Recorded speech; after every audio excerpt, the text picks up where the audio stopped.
नमस्कार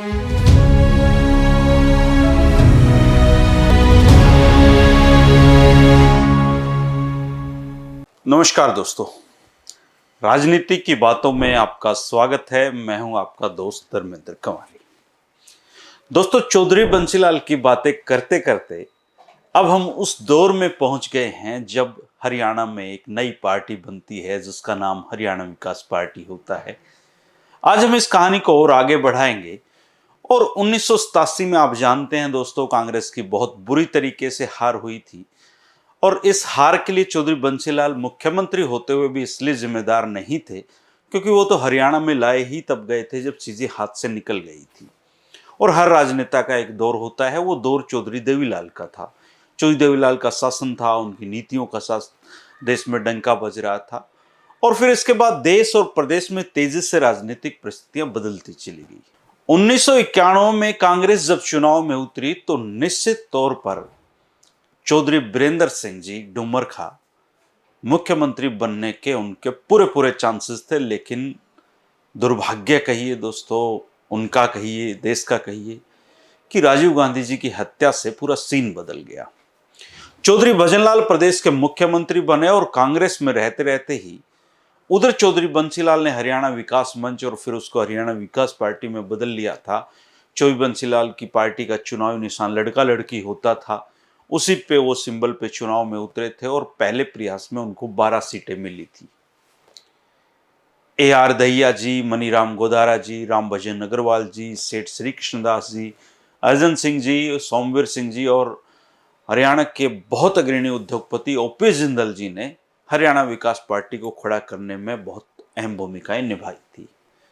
इस मुहिम में उनके खुद के बेटे चौधरी रणवीर सिंह महेंद्रा साथ नहीं थे क्योंकि उन्होंने कांग्रेस पार्टी नहीं छोड़ने का फैसला किया था।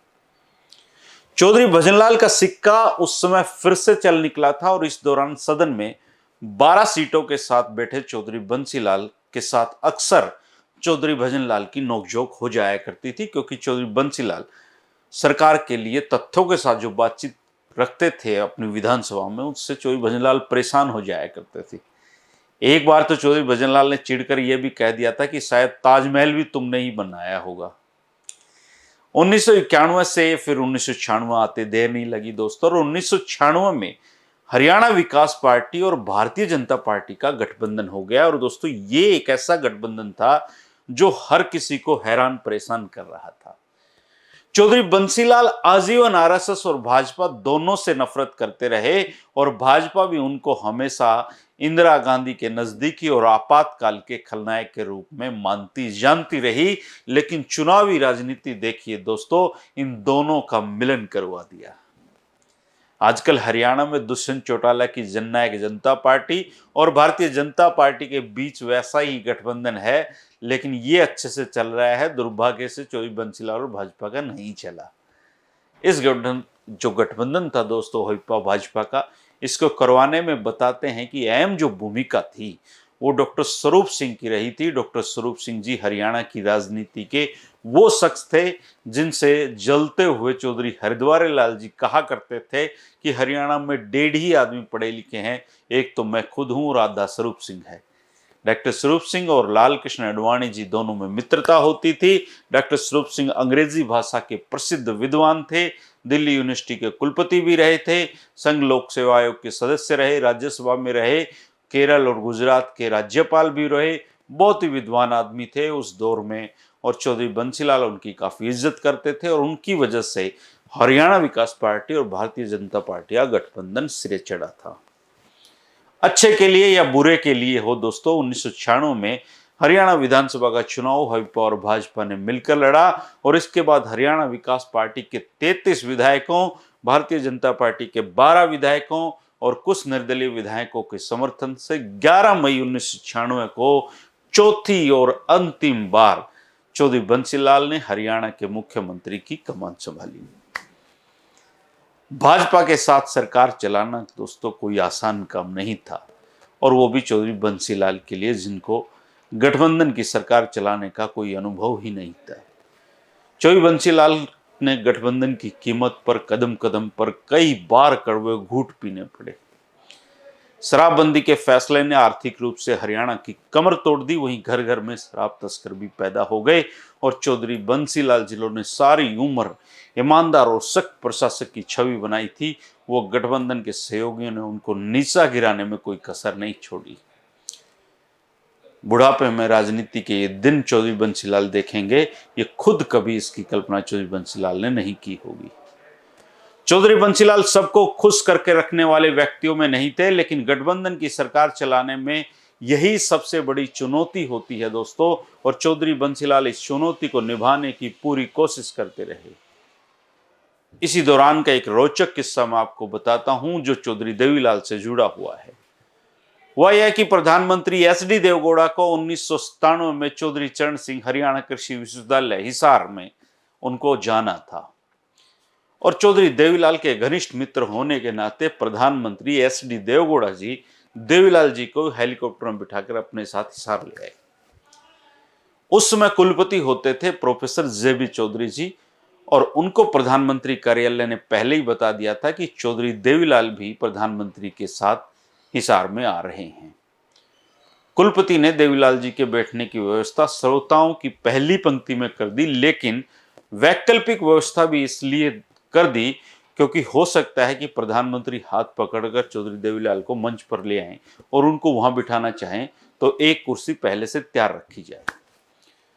कुलपति ने ये जो सारी व्यवस्था थी इसकी चौधरी बंसीलाल को भी इसके बारे में बता दिया था, और जैसी अपेक्षा थी प्रधानमंत्री ने चौधरी देवीलाल का हाथ पकड़कर वो उनको अपने साथ मंच पर ही ले आए, और पूर्व निर्धारित योजना के अनुसार एक अधिकारी की विशेष रूप से इस व्यवस्था के लिए ड्यूटी लगा रखी थी कि यदि देवीलाल जी मंच पर चढ़ आते हैं तो फिर कुर्सी लगा दी जाए, और कुर्सी लगा दी जाए और प्रधानमंत्री देवगौड़ा जी चौधरी देवीलाल को मंच पर उचित सम्मान दिए जाने से काफी खुश नजर आए।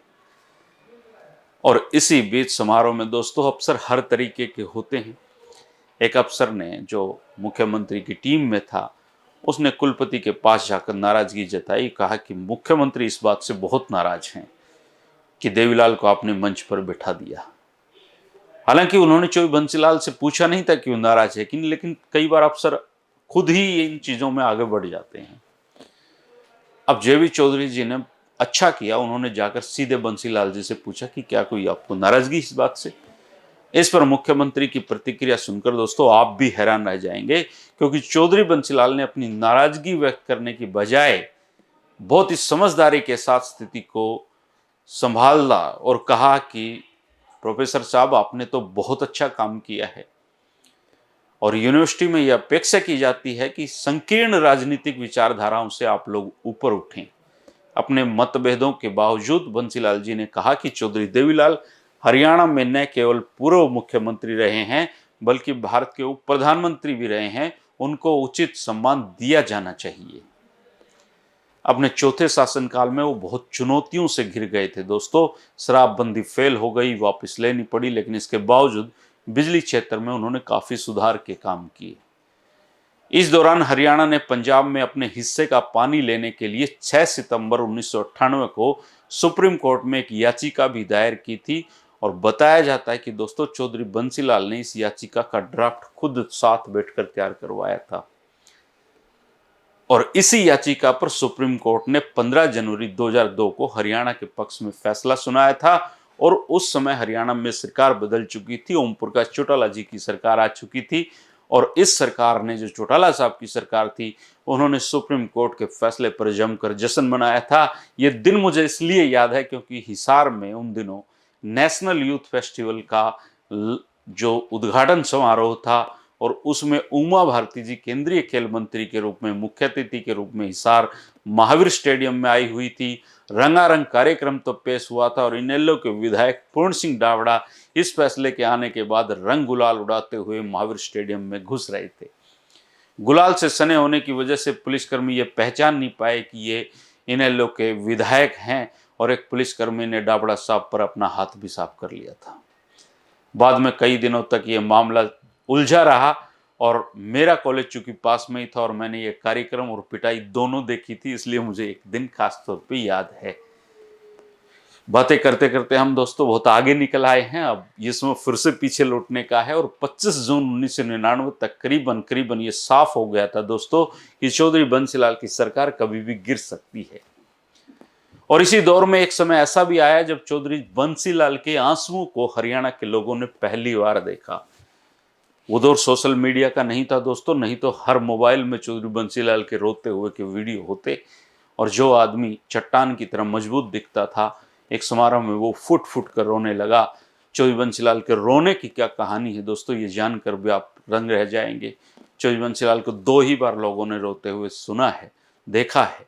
वो क्यों रोए, इसकी क्या कहानी है, ये कल के वीडियो में होगी दोस्तों। और कल का वीडियो लास्ट वीडियो होगा दोस्तों चौधरी बंसीलाल की कहानी का मेरी तरफ से। इसके बाद सिर्फ एक वीडियो आएगा, 20वां नंबर का वीडियो, जो चौधरी बंसीलाल के जीवन काल में बाल्यकाल से लेकर और उनका अंतिम समय तक जो जो भी उनके जीवन में घटा है उसके महत्वपूर्ण फोटोग्राफ्स के साथ मैं आपको उनकी कहानी बताऊंगा। सचित्र वो कहानी होगी, ये लास्ट वीडियो होगा दोस्तों। और इस वीडियो में आप जानेंगे कि चौधरी बंसीलाल का जीवन किस तरीके से गुजरा। बहुत दुर्लभ फोटोग्राफ्स उनकी बेटी सरोज ने जुटाए हैं। सरोज जी का जो आभार है वो भी मैं इनके साथ प्रकट करता हूं और वो फोटोग्राफ आप देख पाएंगे।